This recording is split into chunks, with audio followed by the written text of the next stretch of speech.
Good afternoon, everybody. Thank you for coming and welcome to our Innovation Partner Roundtable. Topic of today's panel discussion is interoperable, interpretable, scalable, what AI needs to thrive in cardiology. Couple quick introductions. We'll start at this end really quick while we settle our headphones. Got Nick Wilson, Dr. Manish Wadhwa, Dr. Josh Lampert, and Ken Nelson. But if you want to do a quick introduction of yourself, please. Yeah, absolutely. So Nick Wilson, I lead our ambulatory monitoring and diagnostics business portfolio, which is for Philips, everything that's really outside the hospital, focused on ECG management and diagnostic systems. Good evening, Manish Wadhwa. I am a medical advisor in the cardiac electrophysiology space with Philips. Hi everyone, I'm Josh Lampert. I'm an electrophysiologist from Mount Sinai, New York, and I'm also the medical director of machine learning for the Mount Sinai Fuster Heart Hospital. Ken Nelson, partner in the MedTech Advantage Fund and involved with a number of different startups on their boards and some of the startup accelerators, HRX being one, MedTech Innovator being another. And just wanted to make one comment on AI before we get jump started.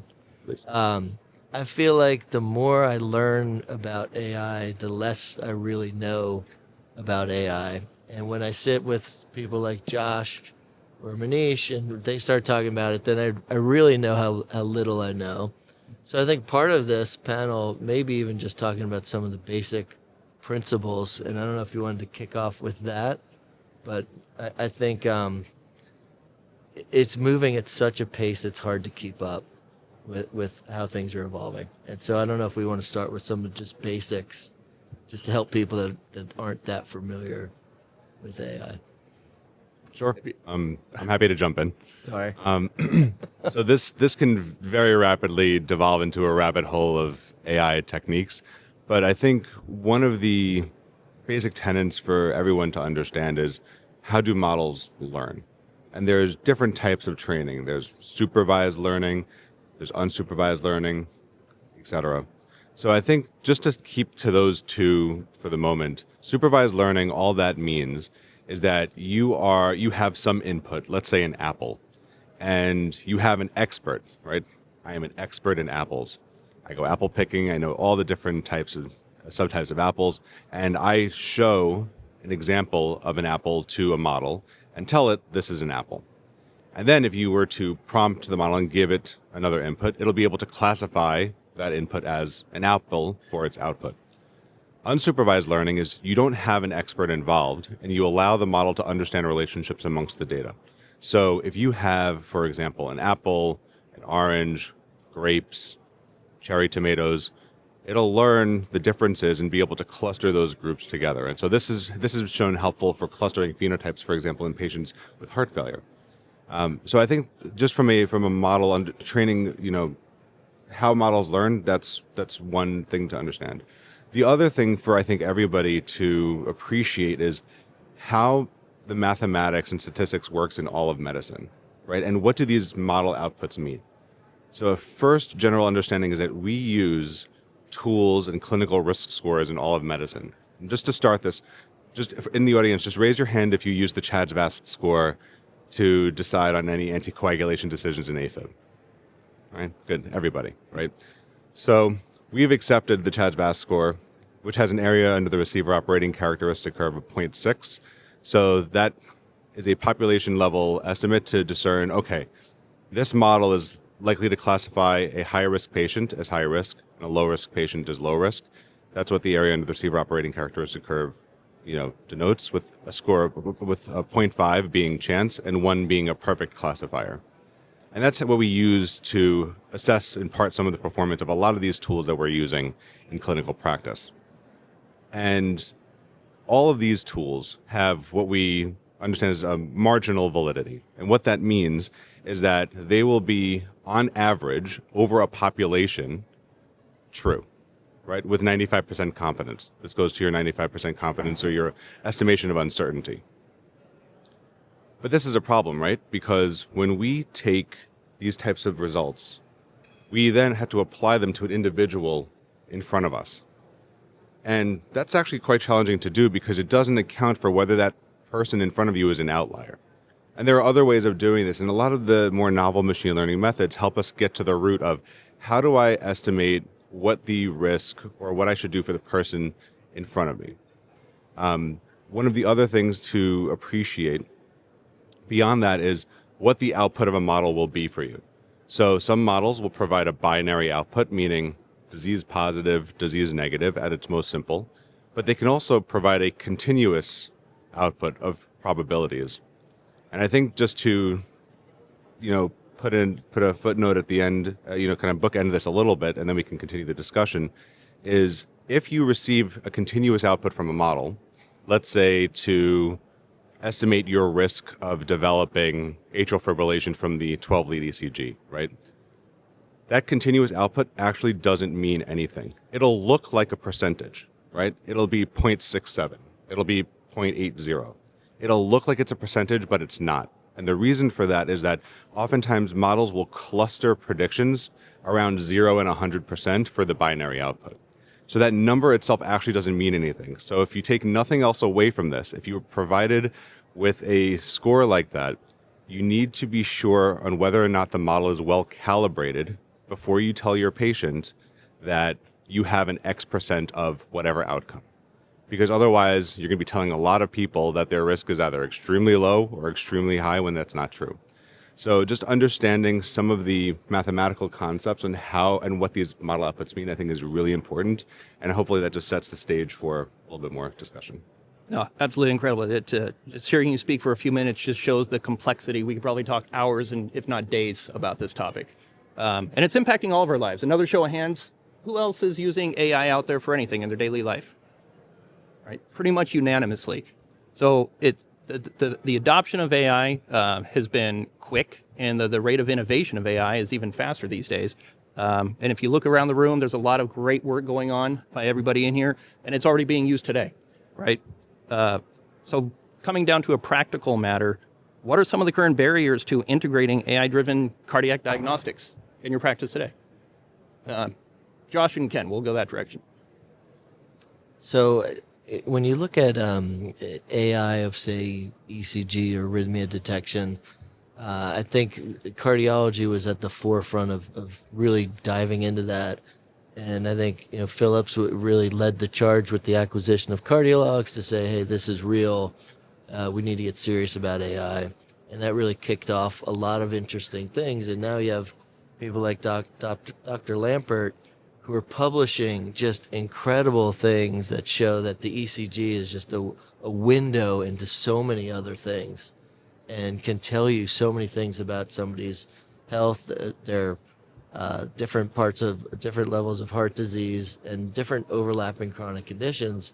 So would love to get your take on where we are today and where you think we're going with what even just an ECG and applying AI to the ECG can tell you. And that's just one little area of AI, but I think it's a really fascinating one, and you're doing some cool work in that area. And Manish, you may be doing some cool stuff as well. I'm just not as familiar with the papers. Can I take the easy question?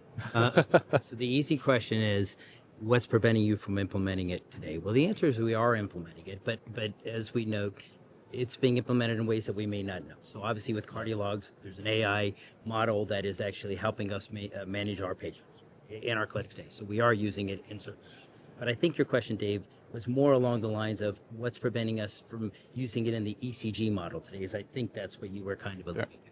Well, I think the answer is there hasn't been a pathway to do that yet. So Josh and I practice in very different environments.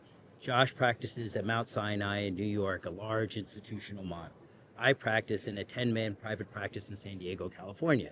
He will have access to certain technologies and certain avenues to those technologies that I will not have today. So I'm going to take the easy answer in that we don't have access to that 12-lead information today.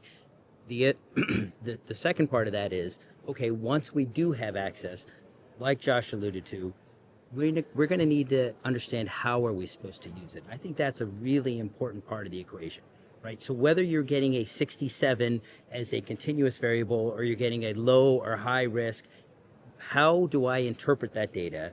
And while I agree with you that we do treat patients on a population basis and it would be great to treat them on an individual basis, in reality, all of medicine is treating on population basis today.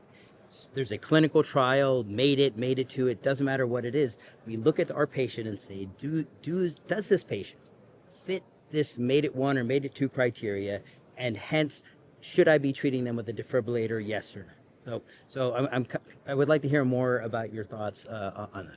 Yeah, so that's actually a great point. So I actually had one of my mentors when I was a general cardiology fellow.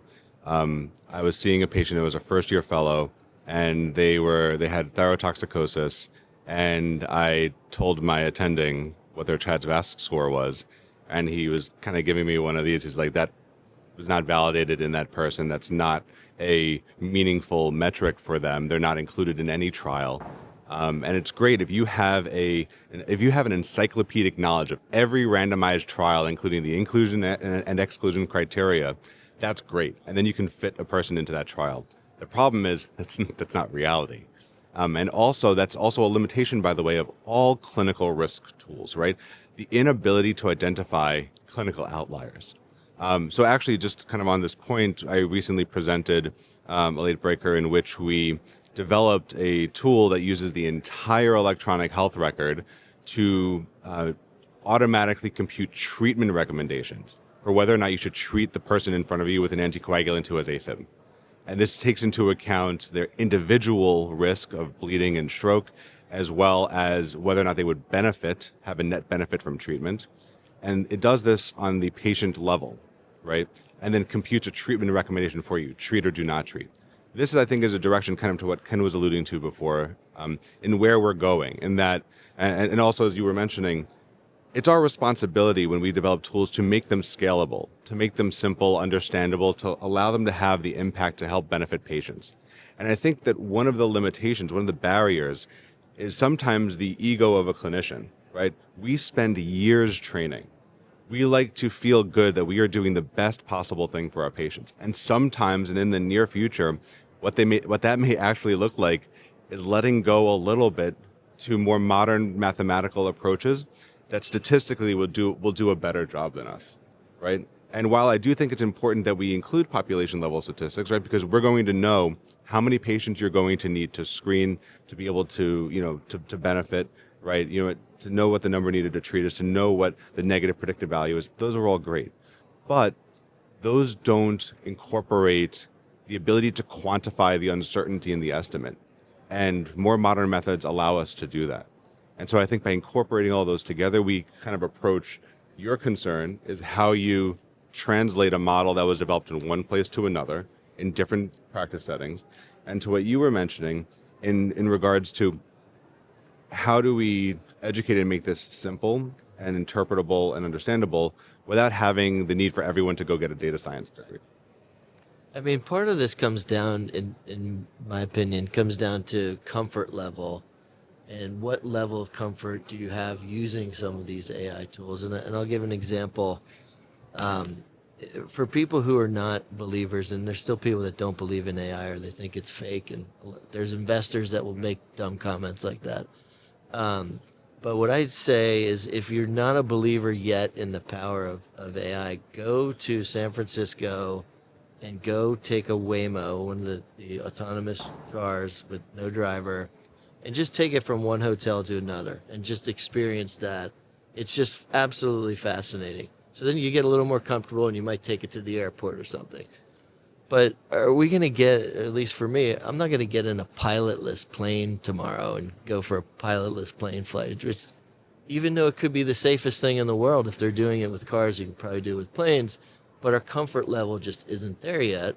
So then when we apply this to medicine, you're very comfortable with AI. You're probably using all these cool AI-enabled tools, developing AI-related tools. But for people who aren't as comfortable, how do you start to get them to adopt these tools that are being developed by people like yours? I think you're getting to a really important point, which is, what is the level of evidence that we need to adopt a new tool, right? We started off this talk, and we polled the audience. And everyone is using the CHA2DS2-VASc score, which is in guidelines, and we established that that's marginally better than a coin flip at discerning who's going to have a stroke. So in some things, for whatever reason, we're very comfortable in accepting that this is the best thing that we have. It may not be perfect, but we're going to roll with it.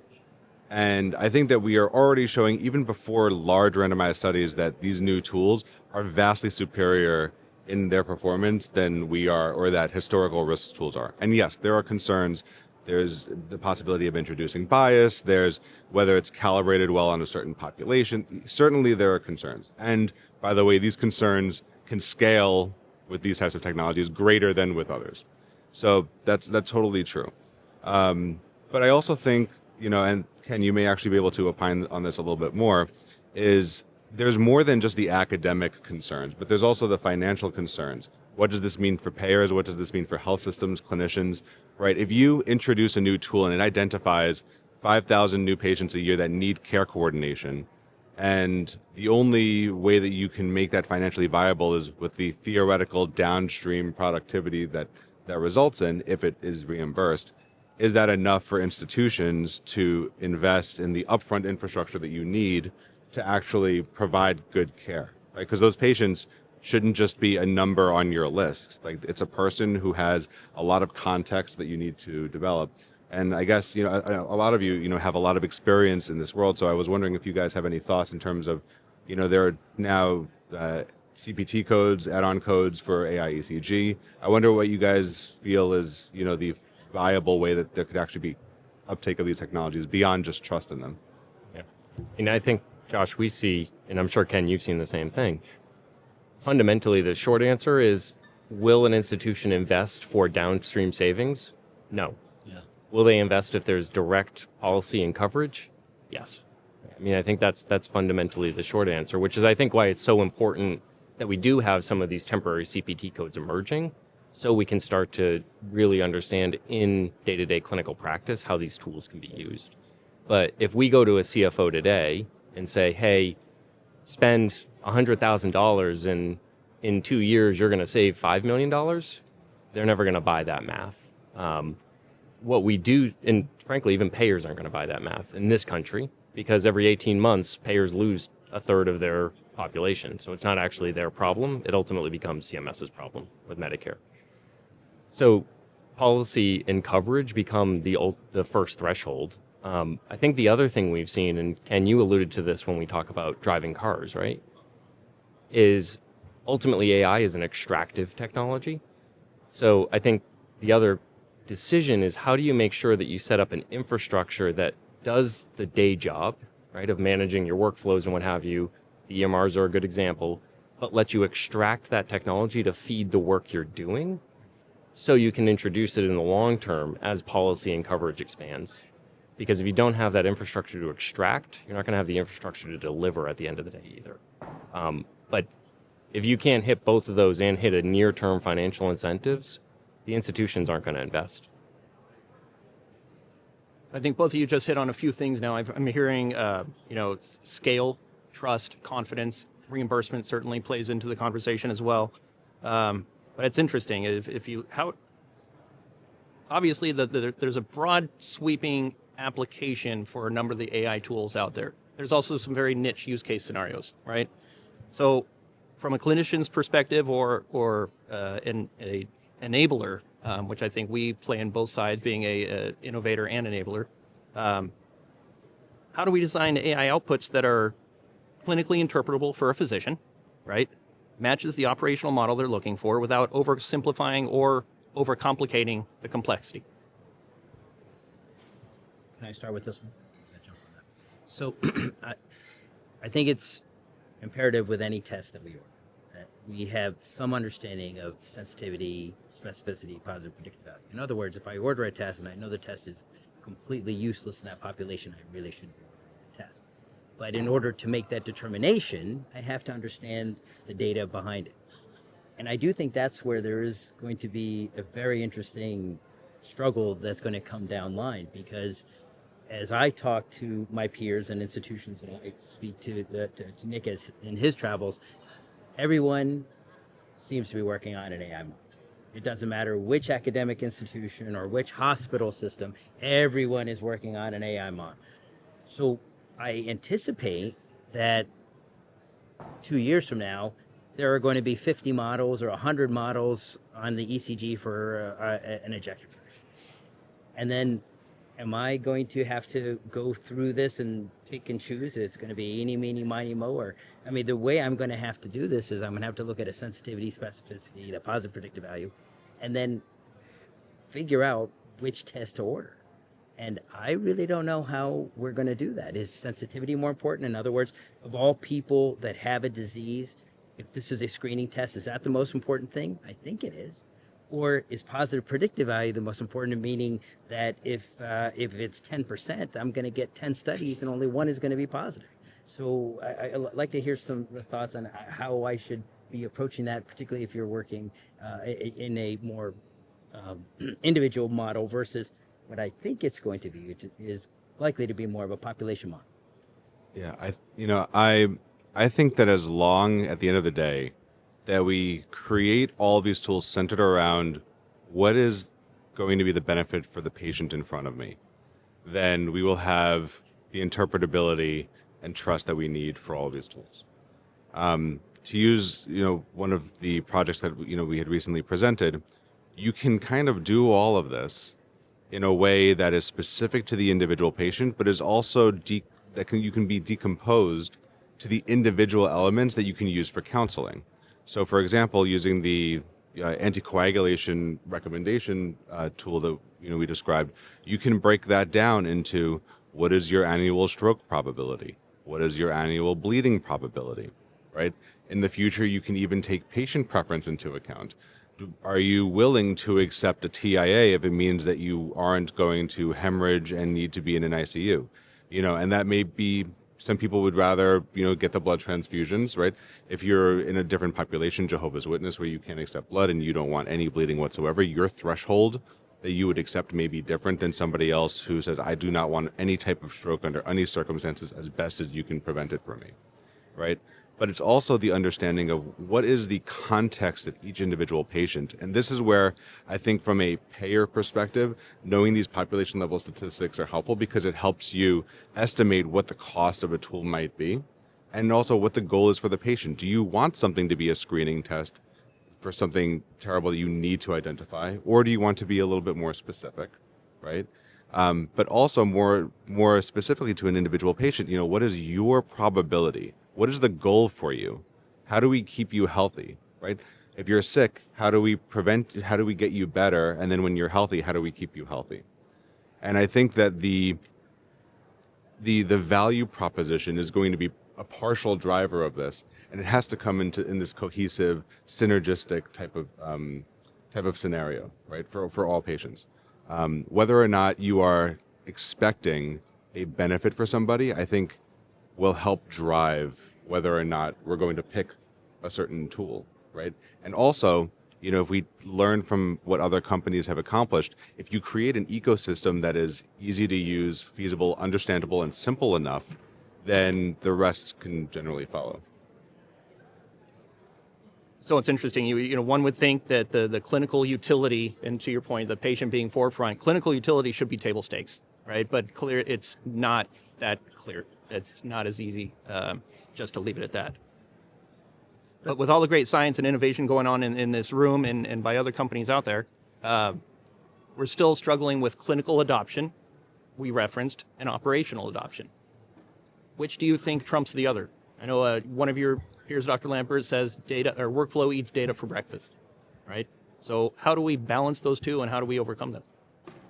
I think in some regards, it really depends on your setting. So at large institutions, we have an AI committee, a cybersecurity team. A private practice probably doesn't have that. And so they may be more focused on the clinical workflow, whereas to even have the discussion about the clinical workflow, it has to go through all these other, layers of protection. So I think in some regards, the setting actually does matter for that. But I think for clinicians, at the whole, the way that you help patients is to make the workflow simple and accessible. Ken, curious to get your perspective. I know you work with a number of startups and innovative companies.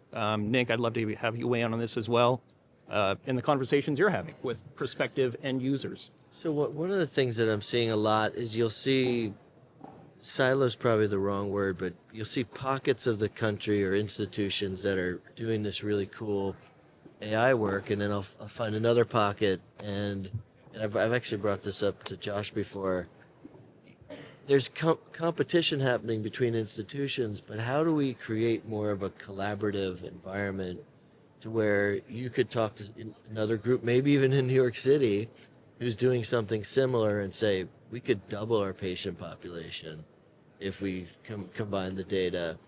You're working on this, I'm working on this. Why don't we just do this together? Or can you start to do projects together to utilize the data from Sinai, and I'm throwing it NYU out there, but some other institution, and maybe it's too competitive in the same like region or city, and maybe you work with someone in Chicago or something.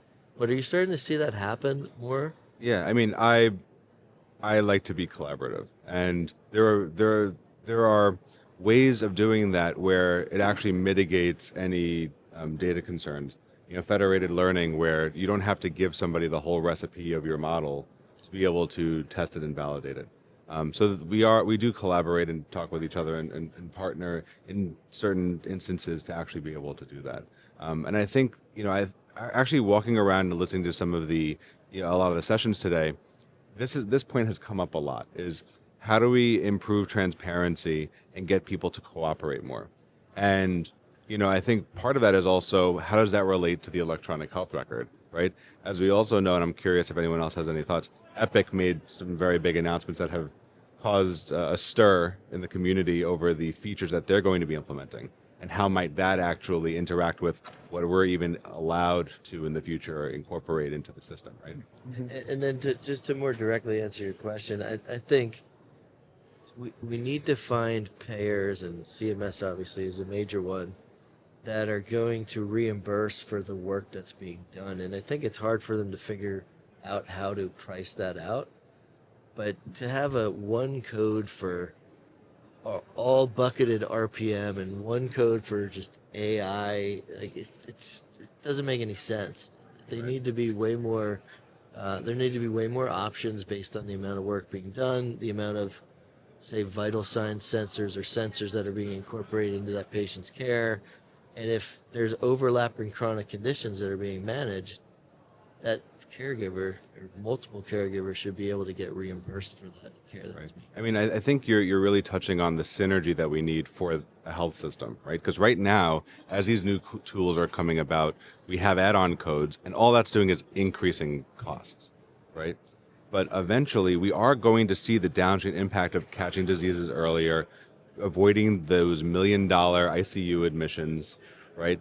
Avoiding the need for unnecessary subsequent diagnostic tests when you have very powerful tools to non-invasively be reassuring that patients don't actually have a potential disease that you would otherwise, with clinical heuristics want to rule out, right, as an etiology for their symptoms.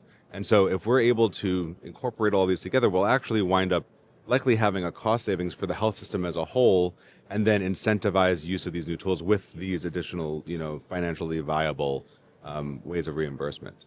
But unfortunately, in this run-in period, it's going to appear like we're just increasing costs. Mm-hmm. And even today, if someone develops so you have all these models that are happening for AI of detection, or say arrhythmia detection. If someone starts to use that, and they're using it now for more predictive analytics to predict something's going to happen, and then preventative medicine, there's really not any reimbursement for that. So they could develop this really cool tool, but because it's not getting reimbursed, the company's they're not set up for success right now. So how do we this is a great question. We need to have Medicare and more payers at these meetings and listening to the struggles that you all are going through and how to adopt some of these tools. And one of them is the reimbursement structure is just not there yet. Well, and even before reimbursement, regulatory structures aren't clear either, right? So Josh goes and develops a brilliant model. How we bring that through FDA clearances, how we get that all certified, right? That's still very much a gray area. You mentioned the Epic User Conference. They announced a bunch of new things. I can tell you that you ask 5 regulatory people what they announced. Is that regulated or is that kind of in the clear? You get 10 answers. right? It's very, very unclear, particularly when you talk about Gen AI, right? They hear transformer, and in theory, if you're transforming data, that is a regulated activity.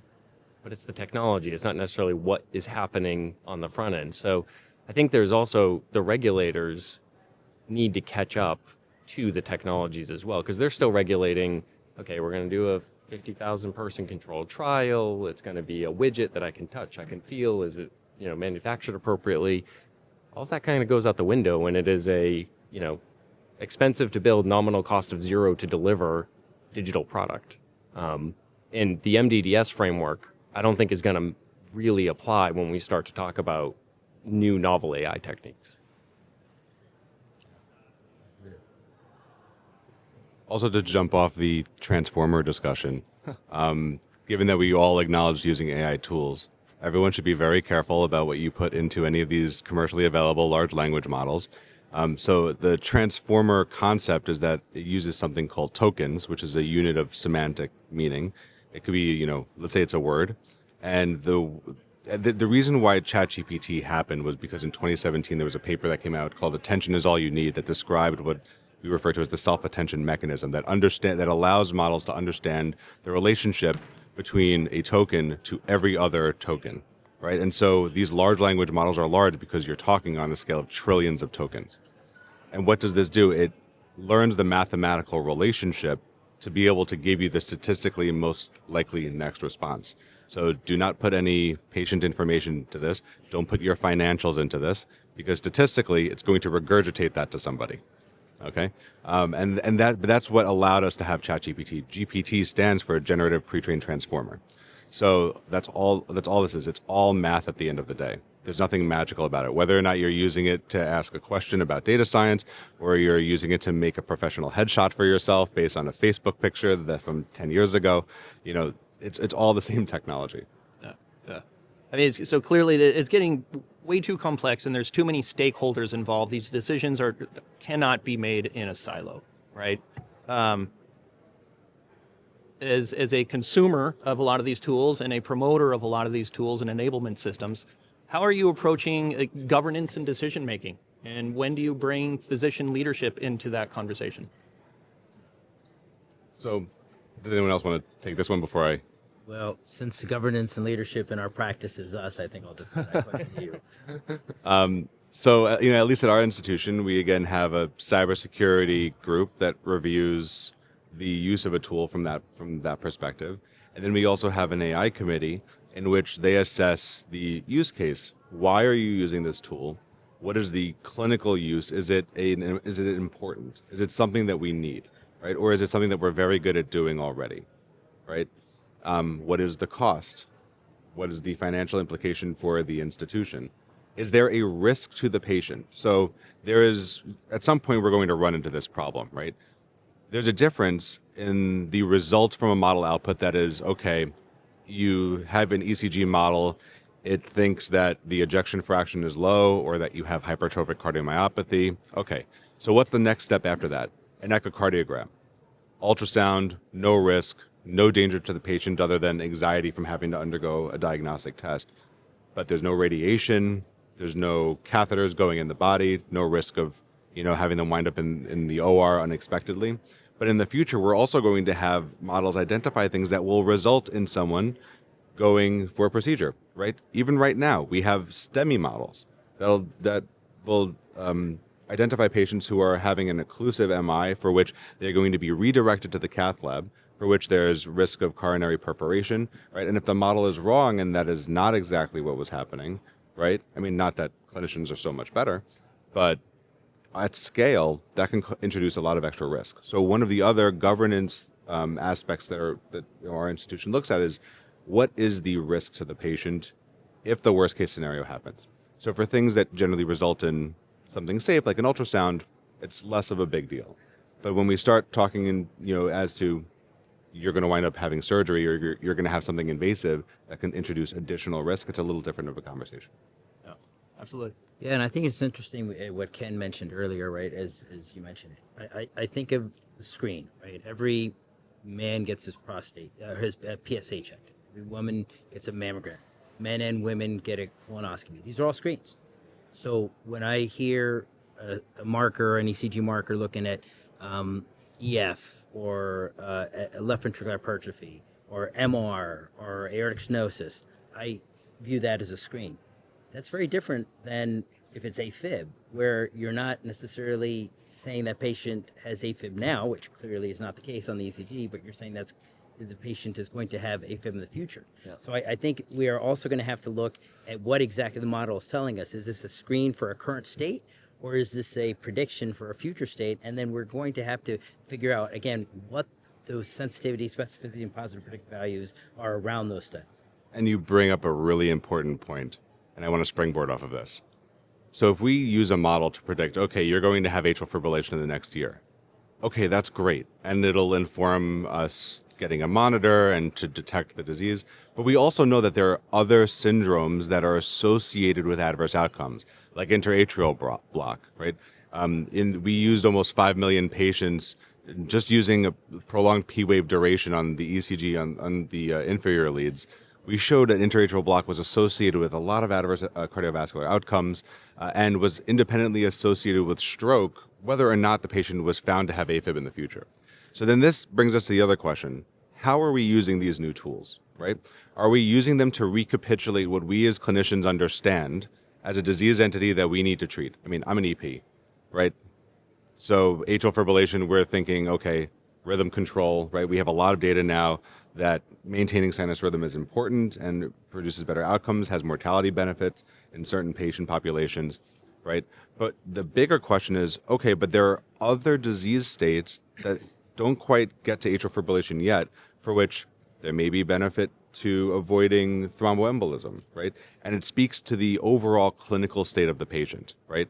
The common final pathway might be atrial fibrillation, but there's an inflammatory process. There's a lot of data emerging on epicardial fat and all of these things, visceral fat. So how do we use these tools better to not just focus on what is the prediction for the disease that we understand, but what is the prediction for the outcome the patient is going to have and what might benefit them to reverse or halt that pathophysiologic progression? So Josh, you're basically talking about, right, instead of creating a model that looks for atrial fibrillation, you're looking for a model that's looking for stroke that may be related to fibrillation or heart failure that may be related to that fibrillation. Is that correct? Right. I mean, for our model, we demonstrated that we can ascertain who's going to benefit from anticoagulation, right? But just because you have, not all comers with stroke are going to benefit from anticoagulation, even if they had a stroke, right? It depends on the mechanism for their stroke. It might have been they would have really benefited from better blood pressure control or an antiplatelet agent, right? And so if we anchor ourselves, right, anchoring bias is a huge problem in all of medicine and can be propagated by how we design these models, because we are going to anchor and ask the model to show us one thing when that's actually not the most important thing. That's just what we're used to seeing. And so we have to be careful about that.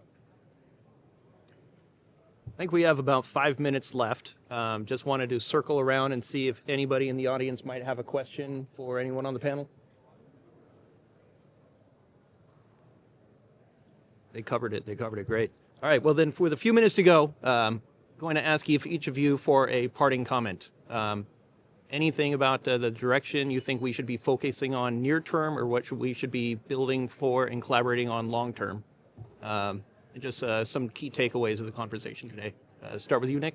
Yeah, I mean, I think short term, probably just to build on what we were just talking about, I think making sure that we're not anchoring to what we kind of already know, our own internal biases, particularly as we build these models, because they'll scale quickly, which means the bias will scale quickly. Long term, I think, though, there's a huge opportunity, and maybe just building on what Josh and Manish were just talking about. We know demographically we have way too few physicians and way too many patients coming at us in the next 15 years.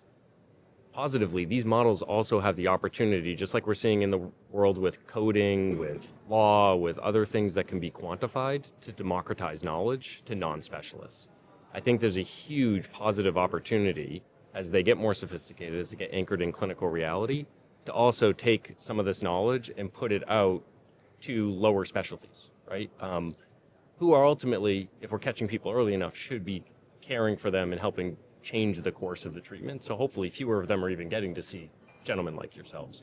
So I'm hugely optimistic But I think we have to approach it with a real degree of both skepticism of us as humans, but also skepticism of the technology, so we can start to scale it properly to the right populations and in the right way. Yeah. Manish? So I'll say, just like your example on Waymo, I have a Tesla. I hit the full self-driving, it drives me to my destination. We're using AI; it's already out there. If you live in California, there's nothing but Teslas driving all over the road. So this is out there; it's pervasive today. What we really need to understand, I too am a practicing clinician. I need to understand how I'm going to use this information. Is it a screen? Is it a prediction? What is this telling me about this patient? And I would love to be able to do what Sinai can do with their data and create a model based on Dave, but I have to make today, since I don't have that access, I have to create a model based on this panel as a singular entity. So irrespective, I need to understand what I'm doing for that patient, like you said.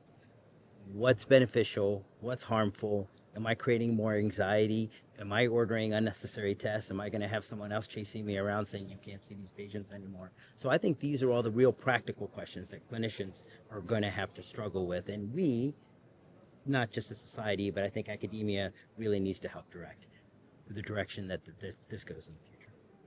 Yep. Dr. Lambert? Yeah, I mean, I echo your concerns. So actually, we externally validated the model, so we know it'll function well outside of our population, which is a good start. But I think, my final thoughts here are, I think we should all just be very open-minded. Cautious and optimistic, but open-minded. And that ranges from to everybody. The editors at journals, the statisticians at those journals, right? We're in a world now where we're applying some new mathematical concepts that were just not possible before. And that doesn't make them wrong. It just computationally was not possible. And I think that as long as we respect our own computational bandwidth as humans and recognize that there are better ways of doing things, I think that we can make progress to do something that'll be safe and effective for patients. Great. Okay. One thing I think that could help the adoption is to establish some sort of a coalition or group that includes the different societies, plus physicians, plus some industry people that can help validate some of this AI technology. How accurate is it? And I think even the FDA struggles with trying to validate some of these AI tools. Is what are they validating it against? What's the source of truth, so to speak? But if we have a group of us, this is a perfect environment for us to try to figure that out. Is what do we do to validate some of these AI technologies, compare them against each other? And I think that will really help drive some of the adoption as well. Yeah. Good to hear. Well, with that, we are up against the clock. So really appreciate our esteemed panelists for sharing your expertise and your insights. Thanks to everybody for listening. Obviously, Philips is very excited about investing heavily and collaborating heavily in the space, both as an innovator and an enabler. But clearly there's more work to be done and many more discussions. But thank you all. Appreciate your participation, and thank you, everybody.